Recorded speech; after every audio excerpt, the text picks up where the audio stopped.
ನಮಸ್ಕಾರ ಸ್ನೇಹಿತರೆ, ನ್ಯೂಸ್ ಶೋಗೆ ಸ್ವಾಗತ. ನಾನು ಶಿವರಾಜ್ ಬಾಣಂಕಿ.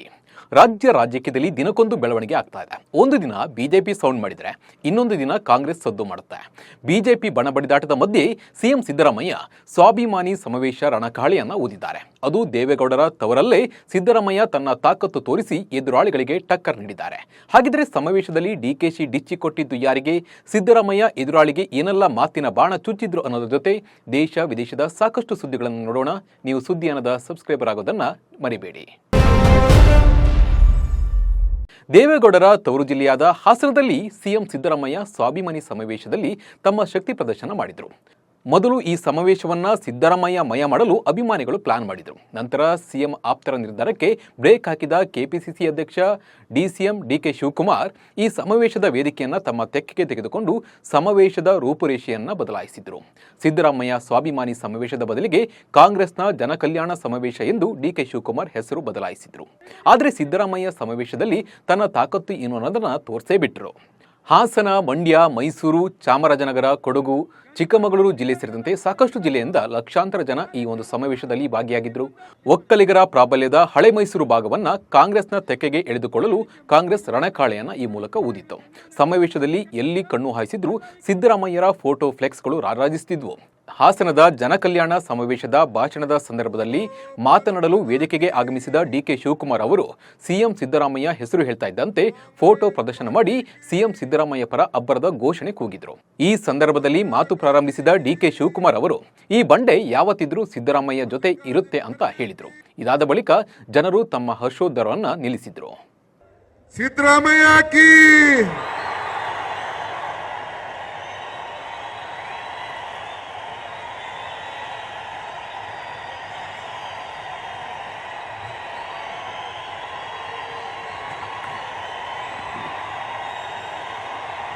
ಈ ಹಾಸನದ ಇತಿಹಾಸ ನೋಡಿದ್ರೆ ನೋವಾಗುತ್ತೆ.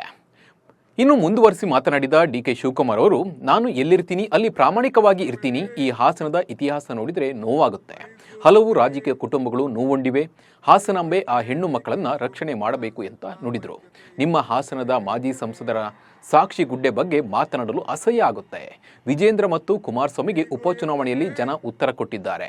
ಇನ್ನು ಮುಂದೆ ಹಾಸನದ 7 ವಿಧಾನಸಭಾ ಕ್ಷೇತ್ರದಲ್ಲಿ ಗೆಲ್ಲಿಸಿಕೊಡಿ ಎಂದು ಹಾಸನ ಜನತೆಗೆ ಡಿಕೆ ಶಿವಕುಮಾರ್ ಮನವಿಯನ್ನ ಮಾಡಿದರು. ನಮಗೆ ಈ ಹಾಸನದ ಇತಿಹಾಸ ನೋಡಿದ್ರೆ ನನಗೆ ಬಹಳ ನೋವಾಗ್ತದೆ. ಕ್ಷಮಿಸಬೇಕು. ಅನೇಕ ರಾಜಕಾರಣಿಗಳು ಅನೇಕ ಕುಟುಂಬಗಳಿಗೆ ಇವತ್ತು ನೋವನ್ನ ತಂದಿದ್ದಾರೆ.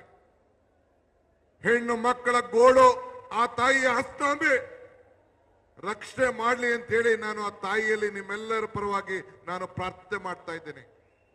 ಆ ತಾಯಿಯಂದಿರ ಸ್ವಾಭಿಮಾನ ಉಳಿಸ್ಬೇಕು ಅಂತಾನೆ ಇಲ್ಲಿ ಸ್ವಾಭಿಮಾನ ಸಮಾವೇಶವನ್ನ ನಾವಿಲ್ಲಿ ಹಮ್ಮಿಕೊಂಡಿದ್ದೇವೆ.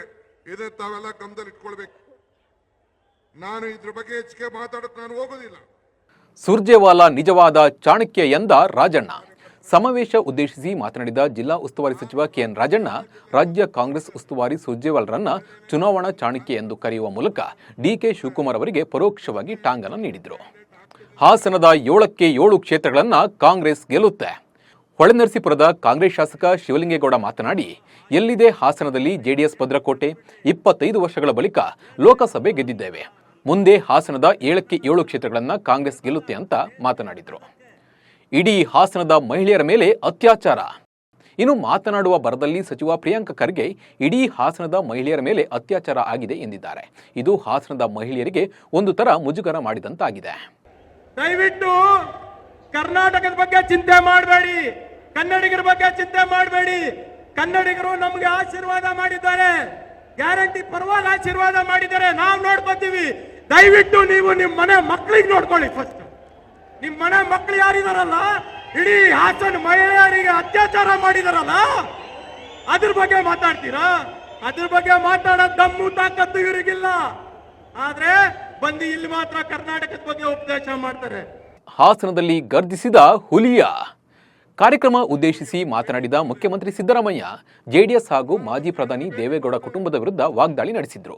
ರಾಜ್ಯಕ್ಕೆ ತೆರಿಗೆ ವಂಚನೆ ಆಗ್ತಾ ಇದ್ರು ದೇವೇಗೌಡರು ಕುಮಾರಸ್ವಾಮಿ ಎಂದಾದರೂ ಕೇಂದ್ರ ಸರ್ಕಾರದ ವಿರುದ್ಧ ಪ್ರಶ್ನೆ ಮಾಡಿದ್ರೆ ಎಂದು ಪ್ರಶ್ನಿಸಿದ್ರು. ರೈತರ ಮಗ ಕುಮಾರಸ್ವಾಮಿ ಕಣ್ಣೀರು ಹಾಕ್ತಾ ಇದ್ದೀರಲ್ಲಪ್ಪ, ಇದು ರೈತರಿಗೋಸ್ಕರ ಕಣ್ಣೀರು ಹಾಕ್ಬೇಕೋ ಬೇಡ? ರೈತರಿಗೋಸ್ಕರ ಕಣ್ಣೀರು ಹಾಕ್ಬೇಕೋ ಬೇಡ? ಒಂದು ದಿನ ಕಣ್ಣೀರು ಹಾಕ್ಲಿಲ್ಲ, ಒಂದಿನ ಕೇಳಲಿಲ್ಲ, ಪಾರ್ಲಿಮೆಂಟ್ ನಲ್ಲಿ ಮಾತಾಡಲಿಲ್ಲ. ನಾನು ಬಿಜೆಪಿ ಎಂಪಿಗಳಿಗೆ ಕೇಳ್ತೀನಿ, ಬಿಜೆಪಿ ಎಂಪಿಗಳೇ, ನೀವು ಕೋಲ ಬಸವನಂತೆ ತಲೆ ಅಳ್ಳಾಡ್ಸೋದು ಬಿಟ್ಟುಬಿಡಿ. ಇನ್ಮೇಲೆ ಕರ್ನಾಟಕಕ್ಕೆ ಅನ್ಯಾಯ ಆದಾಗ, ಅನ್ಯಾಯ ಆಗ್ತಾ ಇದೆ ಬಿಜೆಪಿ ಸರ್ಕಾರದಿಂದ ಅಂತೇಳಿ ಎದ್ದು ನಿಲ್ತಕ್ಕಂಥ ಕೆಲಸವನ್ನ ನೀವು ಮಾಡಬೇಕಾಗ್ತದೆ. ಹಾಗೆ ಮಾತನಾಡಿದ ಸಿದ್ದರಾಮಯ್ಯ, ಹಾಸನದಲ್ಲಿ ಇಷ್ಟು ದೊಡ್ಡ ಸಮಾವೇಶ ಇದೇ ಮೊದಲು. ನನ್ನ 40 ವರ್ಷದ ರಾಜಕೀಯ ಜೀವನದಲ್ಲಿ ಹಾಸನದಲ್ಲಿ ಇಷ್ಟೊಂದು ದೊಡ್ಡ ಸಮಾವೇಶ ಆಗಿರುವುದನ್ನ ನೋಡಿಲ್ಲ ಎಂದು ಹೇಳಿದರು. ನನ್ನ 40 ವರ್ಷಗಳ ರಾಜಕೀಯ ಜೀವನದಲ್ಲಿ ಹಾಸನ ಜಿಲ್ಲೆನಲ್ಲಿ ಇಷ್ಟೊಂದು ದೊಡ್ಡ ಸಮಾವೇಶ ಆಗಿರಲಿಲ್ಲ. ಮತ್ತೆ ಮಾತು ಮುಂದುವರಿಸಿದ ಸಿದ್ದರಾಮಯ್ಯ, ಡಾಕ್ಟರ್ ರಾಜ್ಕುಮಾರ್ ಅಭಿಮಾನಿಗಳೇ ದೇವರು ಅಂತಿದ್ರು, ನಾನು ಕೂಡ ಮತದಾರರೇ ದೇವರು ಅಂದುಕೊಂಡಿದ್ದೇನೆ ಎಂದು ಸಿದ್ದರಾಮಯ್ಯ ವೇದಿಕೆ ಮೇಲೆ ಹೇಳಿದರು. ರಾಜ್ಕುಮಾರ್ ಅವರು ಒಂದು ಮಾತು ಹೇಳ್ತಾ ಇದ್ರು, ಅದೇನಪ್ಪಾ ಅಂತಂದ್ರೆ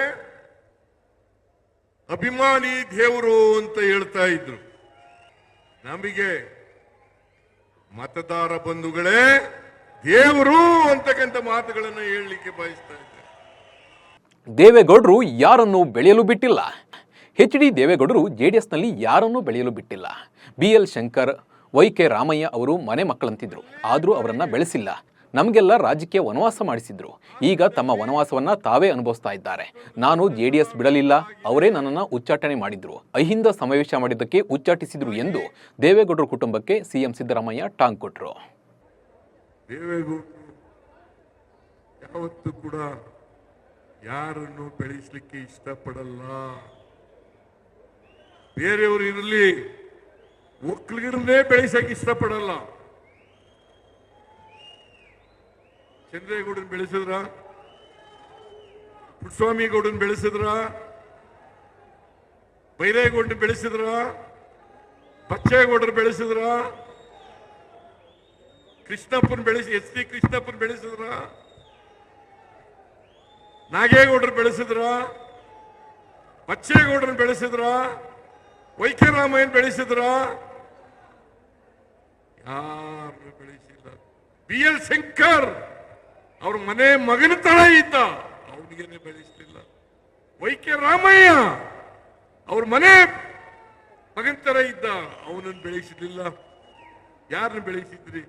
ಅದಕ್ಕೆ SD ಕೃಷ್ಣಪ್ಪನವರು ಒಂದ್ ಕಡೆ ಹೇಳಿದ್ರು, 2000 ಅಹಿಂದ ಸಮಾವೇಶ ಮಾಡದೆ ಅನ್ನೋ ಒಂದೇ ಒಂದು ಕಾರಣಕ್ಕೆ ಹುಬ್ಬಳ್ಳಿನಲ್ಲಿ ನನ್ನನ್ನ ಪಕ್ಷದಿಂದ ಎಕ್ಸ್ಪೆಲ್ ಮಾಡಿಬಿಟ್ರು. ಮಾಧ್ಯಮದವರಿಗೆ ನಾನು ಮನವಿ ಮಾಡ್ಕೊಳ್ತೇನೆ, ದಯಮಾಡಿ ನಾನು ಪಕ್ಷ ಬಿಡ್ಲಿಲ್ಲ, ನನ್ನನ್ನ ಎಕ್ಸ್ಪೆಲ್ ಮಾಡಿದ್ರು. ಒಟ್ಟಲ್ಲಿ ದೇವೇಗೌಡರು ಅಖಾಡದಲ್ಲಿ ತೊಡೆತಟ್ಟಿದ ಸಿದ್ದರಾಮಯ್ಯ ತನ್ನ ತಾಕತ್ತು ಏನು ಅನ್ನೋದನ್ನು ತೋರಿಸಿದ್ದಾರೆ. ಈ ಮೂಲಕ ವಿಪಕ್ಷ ನಾಯಕರಿಗೆ ಹಾಗೂ ತನ್ನ ಪಕ್ಷದಲ್ಲೇ ಇರೋ ವಿರೋಧಿಗಳಿಗೆ ಸಿದ್ದರಾಮಯ್ಯ ನೇರವಾಗಿ ಟಾಂಗ್ ಕೊಟ್ಟಂತೆ ಈ ಒಂದು ಸಮಾವೇಶವನ್ನು ನಡೆಸಿದ್ದಾರೆ. ಕಾಂತಾರ ಸಿನಿಮಾ ಮೂಲಕ ಕನ್ನಡ ಚಿತ್ರರಂಗವನ್ನ ಅಂತಾರಾಷ್ಟ್ರೀಯ ಮಟ್ಟಕ್ಕೆ ಕೊಂಡೊಯ್ದವರು ರಿಷಬ್ ಶೆಟ್ಟಿ. ರಿಷಬ್ ಶೆಟ್ಟಿಗೆ ತನ್ನದೇ ಆದ ಅಭಿಮಾನಿ ಬಳಗವಿದೆ. ಆದರೆ ರಿಷಬ್ ಅವರು ಬಾಲಿವುಡ್ನ ಮೊದಲ ಸಿನಿಮಾಕ್ಕೆ ಇದೀಗ ಆಕ್ರೋಶ ಎದುರಾಗಿದೆ. ಕನ್ನಡ ವಿರೋಧಿ ಅನ್ನೋ ಹಣೆಪಟ್ಟಿಯನ್ನ ಕಟ್ಟಿಕೊಂಡಿದ್ದಾರೆ. ಮಹಾರಾಜ ಛತ್ರಪತಿ ಶಿವಾಜಿ ಪಾತ್ರದಲ್ಲಿ ರಿಷಬ್ ಶೆಟ್ಟಿ ಅಭಿನಯಿಸುತ್ತಿರುವುದು ಈಗ ದೊಡ್ಡ ವಿವಾದವಾಗಿದೆ. ಶಿವಾಜಿ ಪಾತ್ರ ಮಾಡುವುದಕ್ಕೆ ಕನ್ನಡ ನಾಡಿನ ವಿರೋಧಿ ರಿಷಬ್ ಶೆಟ್ಟಿ ಎಂದು ಸೋಷಿಯಲ್ ಮೀಡಿಯಾದಲ್ಲಿ ಅಬ್ಬರ ಶುರುವಾಗಿದೆ.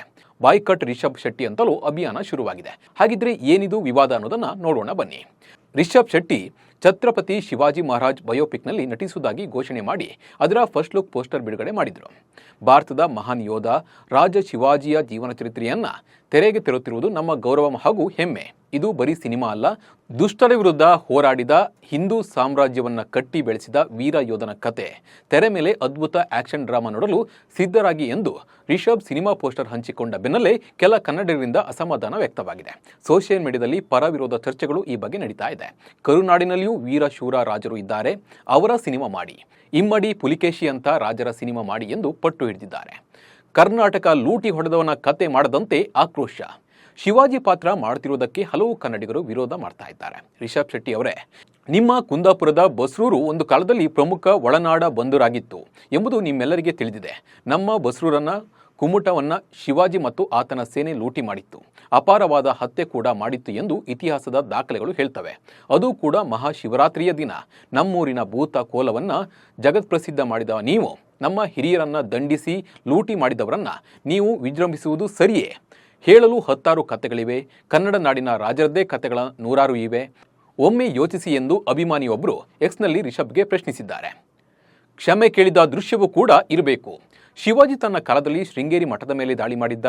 ಬೆಳವಾಡಿ ಮಲ್ಲಮ್ಮನ ಜೊತೆ ಯುದ್ಧ ಮಾಡಿ ಶಿವಾಜಿ ಸೋತಿದ್ದ. ಶಿವಾಜಿ ಮಲ್ಲಮ್ಮನ ವಿರುದ್ಧ ಸೋತು ಕ್ಷಮೆ ಕೇಳಿದ್ದ. ಸಿನಿಮಾದಲ್ಲಿ ಕ್ಷಮೆ ಕೇಳಿದ ದೃಶ್ಯವೂ ಕೂಡ ಇರಬೇಕು ಎಂದು ಆಗ್ರಹಿಸಿರುವುದರ ಜೊತೆಗೆ ಒಂದು ವೇಳೆ ಆ ದೃಶ್ಯ ಇಲ್ಲದಿದ್ದರೆ ಸಿನಿಮಾ ಕೈ ಬಿಡಬೇಕು ಎಂದು ಪಟ್ಟು ಹಿಡಿದಿದ್ದಾರೆ. ಶಿವಾಜಿ ಸಿನಿಮಾ ಮಾಡಿದರೆ ತಪ್ಪೇನು? ಇನ್ನು ವಿರೋಧದ ಜೊತೆಗೆ ರಿಷಬ್ ಶೆಟ್ಟಿ ಪರ ಬ್ಯಾಟಿಂಗ್ ಕೂಡ ನಡೆದಿದೆ. ರಿಷಬ್ ಶೆಟ್ಟಿ ಒಬ್ಬ ಕಲಾವಿದ. ಪಾತ್ರಗಳನ್ನು ಆಯ್ದುಕೊಳ್ಳುವ ಸ್ವಾತಂತ್ರ್ಯ ಅವರಿಗಿರುವುದರ ಜೊತೆಗೆ ರಿಷಬ್ ಶಿವಾಜಿ ಪಾತ್ರ ಮಾಡಿದರೆ ತಪ್ಪೇನು? ಉತ್ತರ ಭಾರತೀಯರಲ್ಲಿ ಶಿವಾಜಿ ಬಗ್ಗೆ ದೈವಿಕ ಭಾವನೆ ಇದೆ. ಹಿಂದೂಗಳ ರಕ್ಷಣೆಗಾಗಿ ಹೋರಾಡಿದ ಧೀರ ಅಂತ ವಾದವಿದೆ. ಶಿವಾಜಿ ಪಾತ್ರಕ್ಕೆ ರಿಷಬ್ ಸೂಕ್ತ ಎನಿಸಿದ್ರಿಂದ ಅವರನ್ನು ಆಯ್ಕೆ ಮಾಡಲಾಗಿದೆ. ಅದರಲ್ಲಿ ತಪ್ಪೇನಿದೆ ಎಂದು ರಿಷಬ್ ಶೆಟ್ಟಿಯ ಅಭಿಮಾನಿಗಳು ಮಾತನಾಡ್ತಾ ಇದ್ದಾರೆ. ಶಿವಾಜಿ ಲುಕ್ನಲ್ಲಿ ಖಡ್ಗ ಹಿಡಿದು ರಿಷಬ್ ಕಾಣಿಸಿಕೊಂಡ ಮೇಲೆ ಈ ಚರ್ಚೆ ಜೋರಾಗಿದೆ. ಪರ ವಿರೋಧದ ಬಗ್ಗೆ ರಿಷಬ್ ಶೆಟ್ಟಿ ಯಾವುದೇ ಪ್ರತಿಕ್ರಿಯೆ ಇನ್ನೂ ನೀಡಿಲ್ಲ. ರಿಷಬ್ ನಮ್ಮ ಕನ್ನಡ ಚಿತ್ರರಂಗಕ್ಕೆ ಒಂದು ಮೆರಗನ್ನ ಕೊಟ್ಟವರು. ಅವರಿಗೆ ಏನು ಮಾಡಬೇಕು, ಏನು ಮಾಡಬಾರದು ಅನ್ನೋದು ಚೆನ್ನಾಗಿ ಗೊತ್ತಿದೆ. ಹೀಗಾಗಿ ಅವರು ಮುಂದಿನ ನಿರ್ಧಾರ ಹೇಗೆ ತೆಗೆದುಕೊಳ್ತಾರೆ ಅನ್ನೋದನ್ನು ಕಾದು ನೋಡಬೇಕಿದೆ.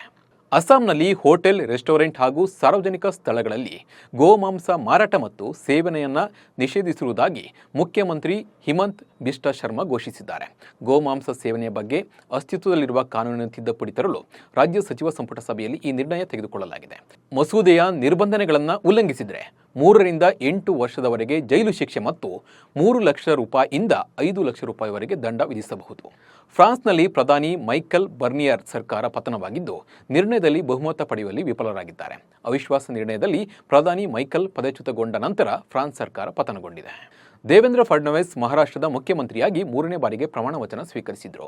ಮುಂಬೈನ ಆಜಾದ್ ಮೈದಾನದಲ್ಲಿ ನಡೆದ ಕಾರ್ಯಕ್ರಮದಲ್ಲಿ ಶಿವಸೇನೆಯ ಏಕನಾಥ್ ಶಿಂದೆ ಮತ್ತು ಎನ್ಸಿಪಿಯ ಅಜಿತ್ ಪವಾರ್ ಅವರು ಉಪಮುಖ್ಯಮಂತ್ರಿಯಾಗಿ ಪ್ರಮಾಣ ವಚನವನ್ನು ಸ್ವೀಕರಿಸಿದರು.